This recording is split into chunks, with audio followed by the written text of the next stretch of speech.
The Clarke Family Brick Cube is fake.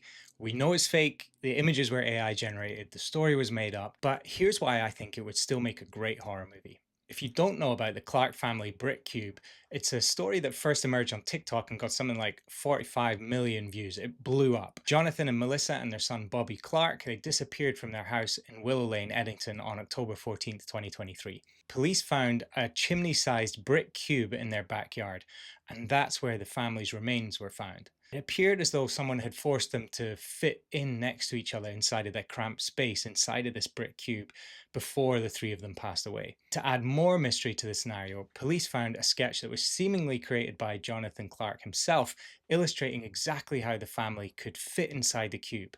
And that provoked theories and conspiracies about the case and ultimately cause it to go massively viral. So why do I think this could be a great horror movie? It's all about mystery. The story sticks in our minds because of the mystery of it. How did the family get into the cube?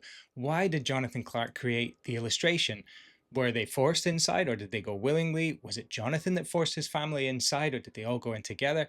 Why would someone want to kill a normal suburban family? Jonathan or anyone else? So many questions, and we really want to see those unraveled. That's why people engaged with it on such a deep level, I think, when it first dropped. So I think mystery is having a bit of a moment in horror. If we look at some recent big hits, we look at Longlegs or Weapons or most recently Backrooms, there's a central mystery at the heart of each of those stories that's big enough to keep us leaning in the whole way through the movie. So we've got a string of unexplained family murders across Oregon committed by a seemingly occult-obsessed serial killer in Longlegs. In Weapons, we've got an entire class of kids who run off into the dark one night and never return. Backrooms, we've got a liminal space that appears out of nowhere in the basement of a furniture store and gets stranger and stranger the deeper you explore.